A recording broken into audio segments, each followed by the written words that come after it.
Stuart, why don't you explain a little bit about yourself, what your farming operation, where you're coming from?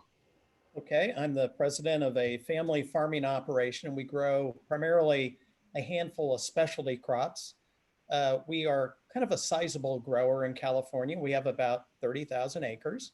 And we grow, our primary crops are almonds, pistachios, processing tomatoes, wine grapes, some grain, garlic. But we're vertically integrated in both tomatoes and almonds. Thank you. So, Ian, if we go to the other end of the country, you're up in New Hampshire now. And well, you have a farm in New Hampshire, but you're involved in a program that connects you with farmers of a certain sort all over the country. Kind of explain your role and how you're working with farmers. Yeah, sure. So, right, I live in southern New Hampshire, have a small farm, but my business is leading an organization, Agrarian Trust, that's focused on innovating farmland ownership, farmland tenure, and farmland equity. And we do that by creating localized, community-centered agrarian commons that own farms and convey equitable long-term lease tenure to farmers to really address the primary obstacles that new and beginning farmers face year in and year out is access to land and access to capital. I remember when I was talking to you a few minutes, a couple of days ago, and you were saying that one of the things that kind of focuses people thinking here, farmers know they're going to die someday. And you pointed out the average age is 64. And I would just expect that there are many widows and others that have inherited a farm, and that you're dealing with them and help matching them up with, again, people that want to get into farming but would have a hard time if you weren't doing this marriage broker kind of role. Yeah, that's a big part of it. Right. So, average age of farmland owners is about 64 years old. The appreciation of farmland values over their lifetime has been 400 or 500% or more in some parts of the country.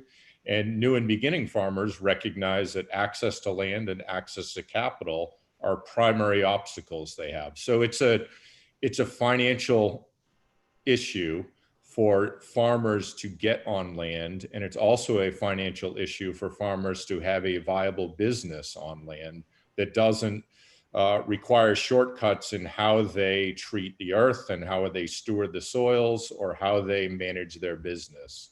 So addressing that burden of the cost of land in a way that's equitable for widows and others to exit and for new farmers to get on land is our work. Well, we have two different kinds of farming perspectives at two different sides of the country. Right in the middle of the country, Blake, is you. And you're in Missouri, you're a farmer yourself, and you also have to make a lot of other farmers happy because you're the president of the Missouri Farm Bureau too. And I know, having seen you on other panels before, you've been often called on to defend and promote agriculture. But you're wearing a couple hats there because, again, you're Missouri Farm Bureau president and a farmer yourself. Kind of explain anything you want to add to that about your farming or the responsibility with the Farm Bureau. Well, first off, we need to make it clear that 64 is the prime of life. And I want to make sure that everybody understands as we go forward. I'm so glad to hear that. Yeah. So I'm a corn soybean farmer in Northwest Missouri, about 20 miles east of the Missouri River. Also president of Missouri Farm Bureau, which is a general farm organization, meaning we represent farmers from cotton farmers in the Boot Hill in the southeast part of Missouri to cattle farmers across the center part of the state and crop and corn and soybean farmers in the northern part of the state. So Missouri is not as diverse as Stewart's, California, but we raise a lot of crops and have a lot of different climates. Finishing up 10 years at that job. So it's been a great challenge for me and a lot of fun. Blake, I think you mentioned the other day, you also have a greenhouse as well. Is that right? Yeah, we have a wholesale greenhouse business that we operate with our family. I have my wife is the general manager and my daughter and two son-in-laws that work in the greenhouse. And this spring with the cessation of school in early March, our workforce was 5 grandchildren. So we had quite the menagerie this spring as we got our crops out to our wholesale customers, and we'll serve customers in about 4 states. Well, what is it that would come out of the greenhouse? geraniums, mixed containers, hanging baskets, tomato starts, pepper starts, just a traditional bedding plant operation. I'm not going to give you all the questions, but I want to come back on another one related to that. And that is that when it comes to climate change, I would guess that the customers to the greenhouse have a different set of questions for you than necessarily the customers of your corn and soybeans that are For sure, purchasing. when we're marketing our corn and soybeans, most of the corn goes to not necessarily ethanol, but industrial alcohol. We ship a lot of it to California to fortify wine, and most of the soybeans go to feed and export. So we're a long ways up the value chain. Don't hear much from the final consumer. The greenhouse, there's only 5,000 people in our county, but we do retail business. People always have questions about how we do things and why we do the things we do. And we also see that with our customers, whether they be garden centers or fundraisers or grocery stores. So yeah, we're much closer to the customer in the greenhouse business, and it's a totally different perspective.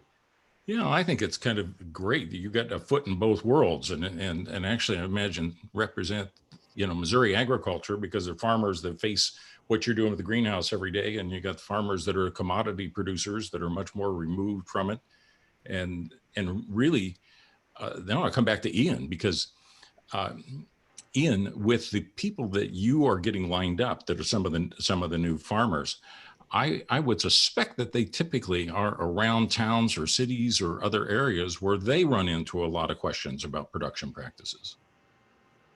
Yeah, they do. So many new farmers are really non-traditional farmers. They come from, family and background that's not connected to agriculture, and something drew them to this profession. So they're, in many cases, have social circles, past employment, and other things that connect them to urban centers or to broader communities, and have an interest in maintaining that kind of human interface and connection to people. So, our work is across the country creating these local agrarian commons, but all of them have kind of local markets and larger urban markets. And that's really an appealing aspect to many new and beginning farmers.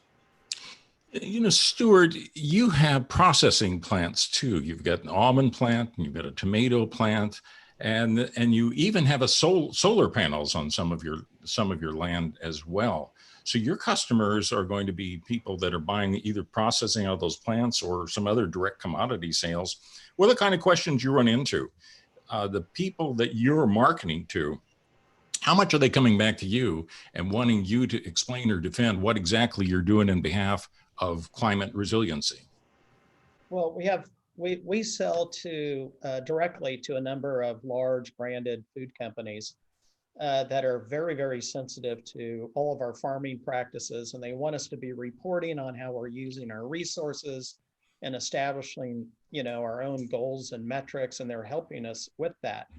So we actually look at all of these efforts to measure our resources and our practices and fill out all these sustainability initiatives and set goals and targets as a point of differentiation. So we don't want to be just a commodity salesperson. For example, in the almond deal, we want to grow almonds that are the most bee friendly, that have the highest water use efficiency factors. Everything we have is under buried drip. A lot of these practices we were engaged in and pursuing, because out in California, we don't have enough water. But I think one thing that makes us a little different is our willingness to report and actually set targets and try to push the ball even further. So we're getting a lot of interest and pressure from our buyers to report on our practices and our metrics. I mean, how fast has this happened? Is this something that's was going on 10 years ago, or is it something notably increasing just in the last year or so? Well, I mean, in our own case, because we're in California and the cost of farming out here is a little greater, and the lack of resources and availability of those has caused us, I think we were kind of early adopters in drip irrigation, back in the mid 70s and what have you. But what we're doing now is just simply tracking it better, reporting on it. And like any grower, I'm perpetually trying to figure out, how do I get by with fewer costs? I think now what I'm doing is just I'm reporting it to people that seem to have greater interest in it than they've had in the past. So I think over the last probably 10 years, we've been inundated with companies and wanting us to engage more about our practices. So one of the stories I think that you have has been that you've been able to, when you went to drip irrigation, it had a couple of effects. You actually ended up, didn't you cut your water use and increase your production? Yes, we really drove yields, and I think this is true with a lot of agriculture. That a lot of us have faced increasing costs, but we've been able to figure out ways to improve yield and offset, and still sell at kind of lower prices.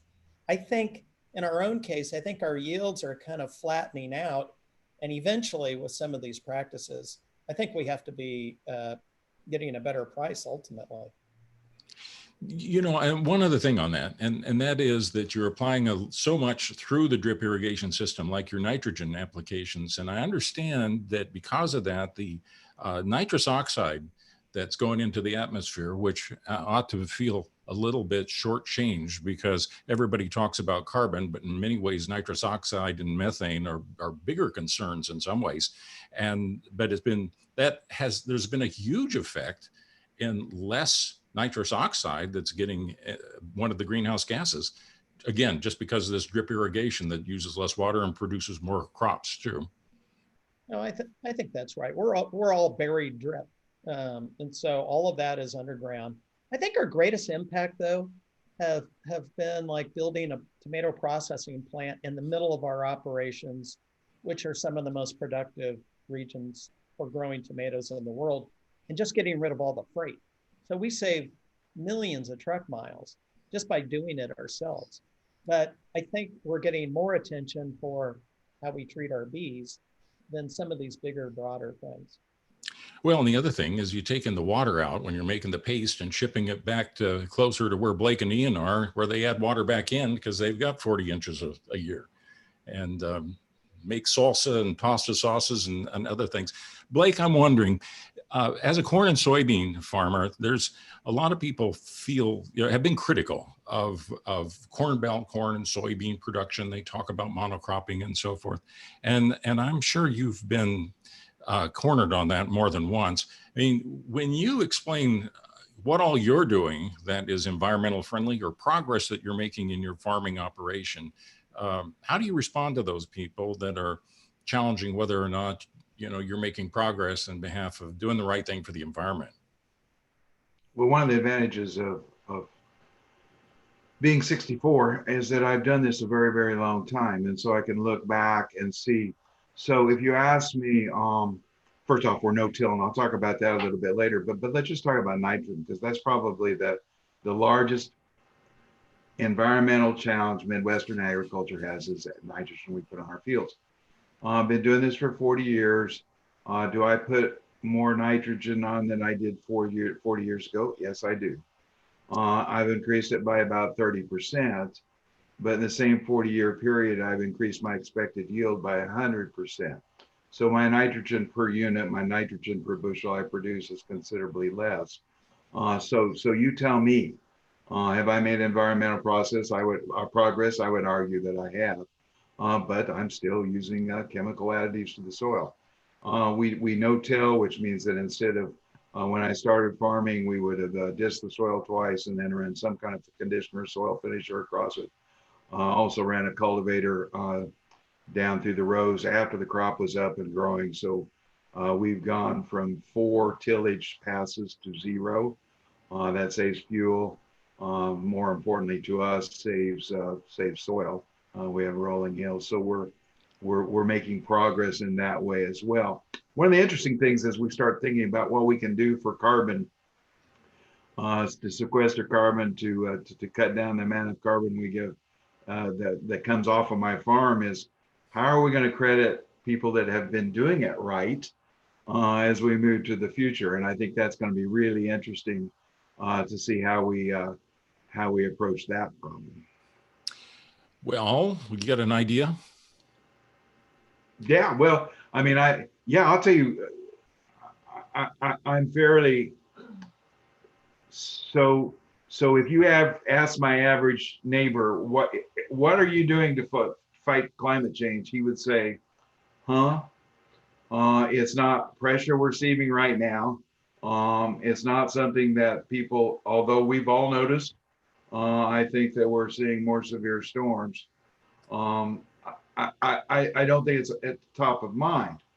At the same time, there's a tremendous opportunity here for society, I believe, because we are facing on just the middle kind of Midwestern corn, soybean, wheat agriculture. We're facing very, very low prices, a tremendous amount of financial stress. Society has the opportunity to talk to me about what I can do to sequester carbon and perhaps make that another market for the things I produce on my land. So we can have that conversation, incentivize farmers to improve their carbon performance, but it's going to have to be handled in the right way, and we're going to have a chance to see it as a benefit to us, both financially and environmentally. Well, you made this transition though to no-till, and that's doing the right thing, and it also saves you passes through the field. So, Sure. I mean, Yeah. Oh, yeah. up to now, you've done a lot. We did it for economic reasons, for soil erosion reasons, but mainly it saves us money. So that's a good thing. And over the years, and it takes a very, very long time, but over the years we've seen, I think, improvement in our soil structure and our soil health and our soil permeability. So when we get those large raids, we're seeing more of, we're better able to handle them. So it's really benefited us. I mean, the big controversy or thought here in the Midwest are cover crops. And it's a very simple thing. They cost $25 an acre to install a cover crop. And the benefits to the farmer are long-term. And he's not going to see a $26 improvement in his profits next year because he's put down a cover crop. And that's the challenge we face. Blake, are you measuring soil health? I mean, do you actually? Yeah, I don't know. no, not in the sense that we're trying to count the earthworm castings or whatever. We're certainly measuring soil fertility, organic matter, all the things you would do with traditional soil testing. But we're, the permeability, I don't have the measurement on that. But can I tell the difference when I stick a probe into the ground? Sure. Ian, I'm wondering, when you listen to these two guys talk about their experiences and then think about your class of the people that you're getting into farming right now, I'm just guessing a lot of them are pretty idealistic, and an awful lot of them that come to the table have are kind of already committed to working on the environment or addressing climate. Would that be a fair guess? Yeah, that's, there's a great awareness that those my age and younger have been born into a world that is facing climate collapse. And, me working nationally, have work in Northern California that those farmers have vacated with the fires, have work in the Mid-Atlantic that's been under floods. I've seen less than an inch of water in New Hampshire since the 1st of July here. So, the reality is when you zoom out and look across the country at the difference that's impacting our farmland because of the climate is really extreme. And for those that have grown up seeing that, there's an awareness that, may not have been what others older than me were born into, but we are, and there's an awareness of that. I'd also, share that, as I mentioned before, many don't come from a farming background. So they're drawn to farming for different reasons. And some of that might be, connection to the land or stewardship of the soils or different things beyond just the production of a crop. Say many are drawn to it for something connected to addressing climate change and engaging community in that way as well. So yeah, there is a significant awareness in many of the farmers I work with. Well, you know, though, this brings us back to how difficult it is to answer a question about what agriculture is going to do, whether agriculture is going to drive climate resilience, because there's so many individuals making decisions. But one thing I think that gets on the list, and in fact, I can almost joke about, I keep thinking of DUIs, driving under the influence. So if you could almost say that you're driving under the influence. So if you're trying to affect the environment as a driver, the things that are influencing the things you guys have mentioned today, I think number one's a climate. I mean, there are people that, as you pointed out, Ian, they're concerned about the environment. They see what's going to be happening to climate change. Another is the customers, and each of you, in your case, Blake, it's the greenhouse, and Stuart, it's some of these other packaged goods companies that are putting pressures on you. But the other one is to make money, that you got to survive in the business, that you've got to be doing the things that make some sense, that you have a better chance of prospering. So if that's the case, are farmers driving climate resilience? Well, I think we are. Well, and I think there's an opportunity to be doing more, but I thinking about Blake's comments about, yes, he's using more nitrogen, but he's generating more crop.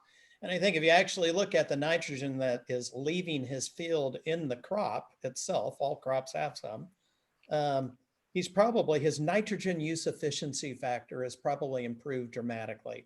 I know that's the case for ourselves as well, but I would just say, whether you're a large grower or a small grower, one thing that all growers have in common is this love and appreciation for the land that they either own or farm. It's not unique to size or scale or when somebody is born. It's we're farming because we love farming and we love the land. I think there's oftentimes it's misrepresented that farmers are not managing their lands well, and there's all different kinds of farmers. But I think generally, if you're really, truly somebody that's dedicating their life to a piece of land, you innately should be a good steward of that land. And anyway. I think that when you say our farmers driving climate change, well, we will. Now, where we'll drive it to, we don't know. If we're incentivized to do the right things and learn to do the right things and teach our grandkids to do the right things, as I worked with them beside in the spring, then we'll drive it the right direction. But one of the problems I see with all these issues is we've become a lot more interesting to the rest of society in the last 20 years, right? People are more interested in where their food comes from and how it's produced and all those things. But we still don't do a very good job of talking to farmers when we ask those questions. So often I see a big forum or panel on some issue that's economic or environmental issue having to do with farming, and the farmers aren't even absent. And the one thing that you mentioned, Roger, and I think was such a good point, we do own the land. We own the great majority of it, even though we often read about investment in land and trust funds and other kinds of organizations that are buying land. It's still by and large owned by farmers, or as Stuart pointed out, their widows. We're going to make the decisions. So that conversation, the most important thing is, and I appreciate Laura doing this, the most important thing is that farmers be a part of that conversation, because we are going to be the ones that are going to make the final decisions. Ian, do you have a final comment? Yeah, well, and just to kind of add to that, the question you asked was farmers, and that speaks to people connected to land. And I'd point out that is different from agriculture disconnected from people on the land. And the reality is that, agriculture is a solution for climate change, and it's also a cause of climate collapse.